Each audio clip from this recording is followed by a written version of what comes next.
जी। सुनाई नहीं दिया? आज हम सब पवित्र तीर्थ स्थल पंढरपुर धाम आए हैं।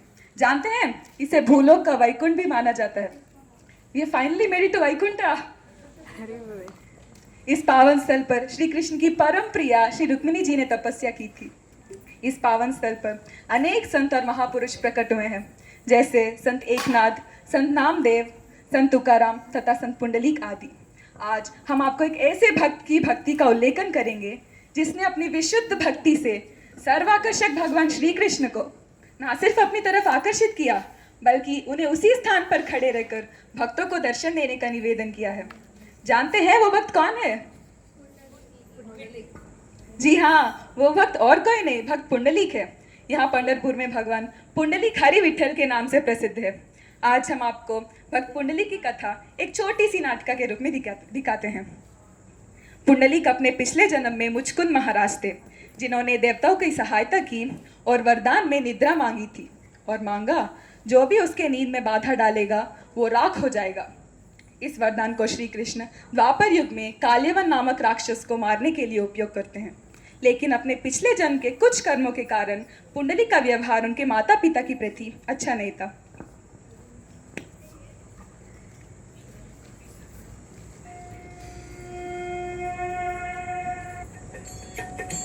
ओम जय जगदीश हरे, स्वामी जय जगदीश हरे।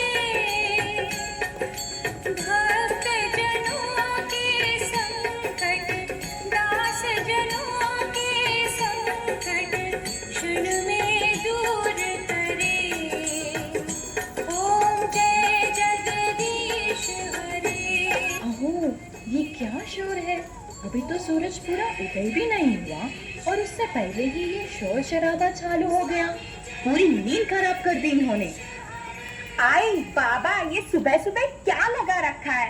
आपका तो रोज का नाटक हो गया है। हर रोज हमारी नींद खराब करते हो।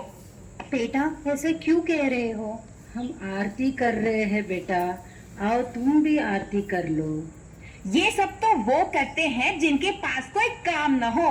हम परिवार के लिए दिन भर इतना मेहनत करते हैं। एक काम कीजिए, आप रोटी कमाना शुरू कर दीजिए, तो मैं भी बैठ के भजन करूंगा। उसके माता पिता अपने बेटे और बहू की प्रताड़नाओं से दुखी हो गए थे और इसलिए वे इसके बारे में कुछ करने का फैसला करते हैं। अगाइक, किसी न किसी दिन तो ये प्राण छोड़ने ही है, तो यहाँ घुट घुट कर जीने से अच्छा है काशी में जाकर हमारा शेष जीवन बिताए। क्या कहती हो? आपने बिल्कुल सही कहा। इस घर में रहने से अच्छा है हम काशी में जाके हमारे सांस छोड़ दें। हम जल्द से जल्द काशी के लिए निकलते हैं। ठीक है।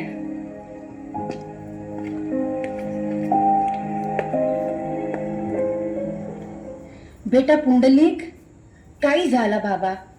हम दोनों ने मिलकर काशी जाने का विचार किया है। आप लोग जहाँ जाना चाहते हैं जा सकते हैं, आपकी मर्जी।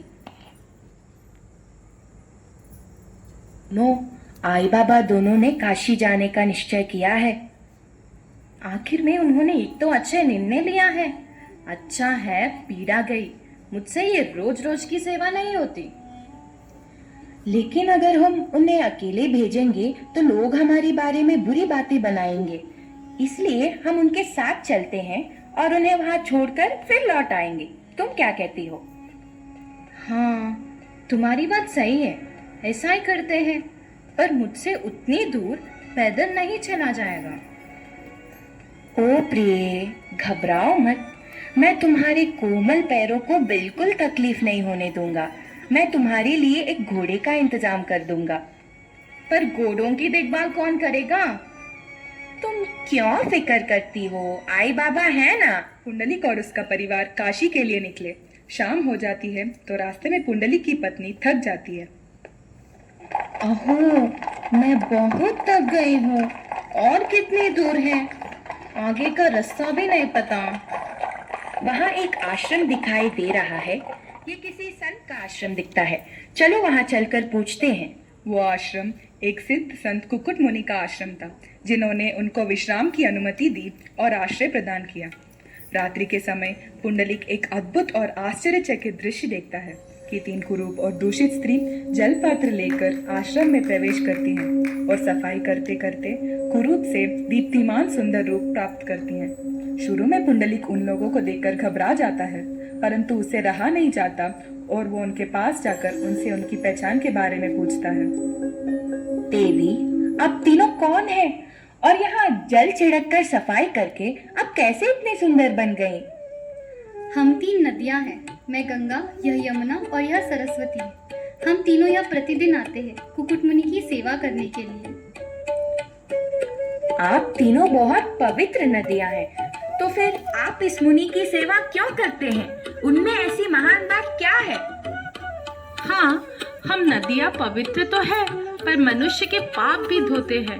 और इस कलयुग में पाप इतने बढ़ गए हैं कि इन पापी मनुष्यों के पाप साफ करते करते हम दूषित और अपवित्र होते जा रहे हैं। इसलिए हम कुकुट मुनि की सेवा करने यहाँ रोज आते हैं। इससे हम फिर से पवित्र हो जाते हैं। पुंडलिक अपने पापों के बारे में विचार करने लगा और वो उदास हो गया।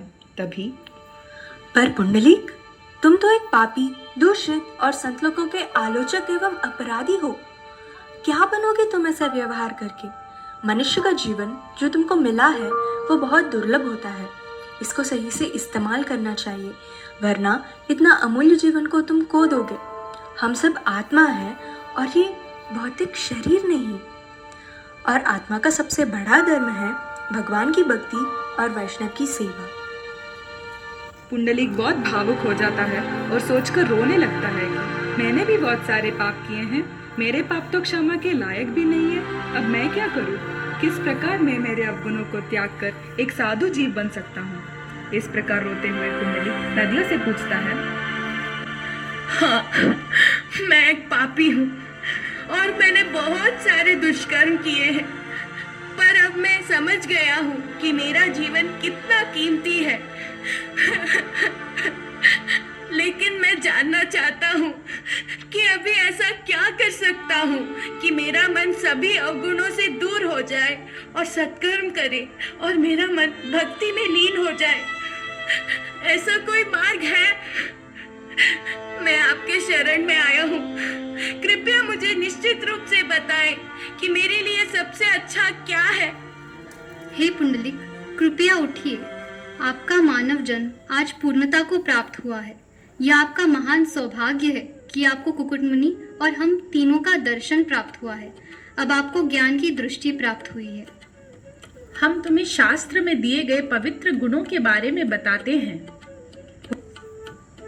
उनमें निर्भयता, मन की पवित्रता, दान, ध्यान, त्याग, तपस्या, आध्यात्मिक ज्ञान में दृढ़ता, इंद्रियों पर नियंत्रण रखना, पवित्र पुस्तकों का अध्ययन करना, सत्यता और सबसे ऊपर है साधु संग और वैष्णव सेवा।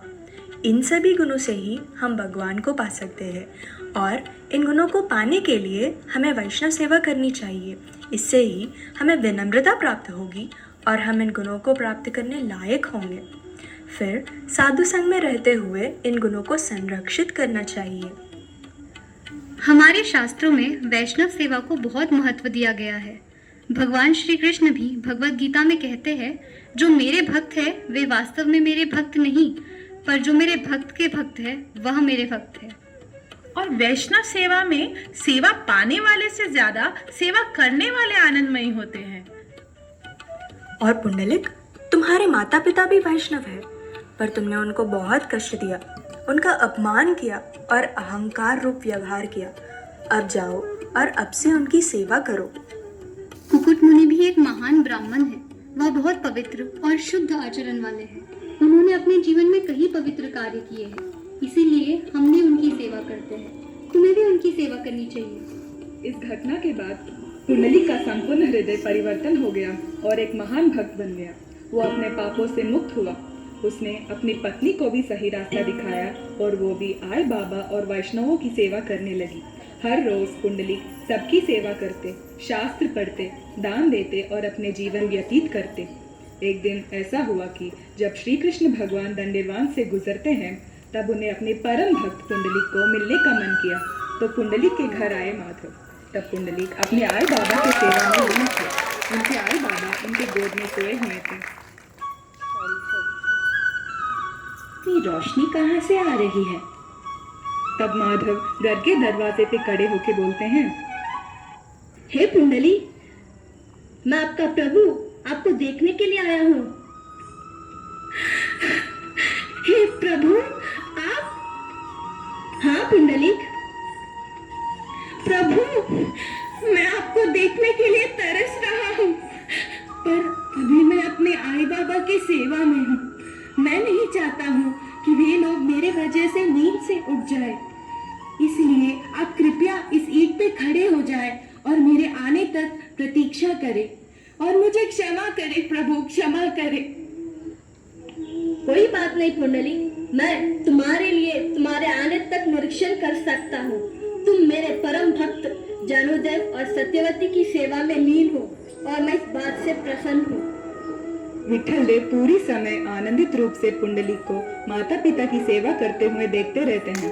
पूरी सेवा होने के बाद पुंडलिक विठल देव को देखने के लिए जाते हैं।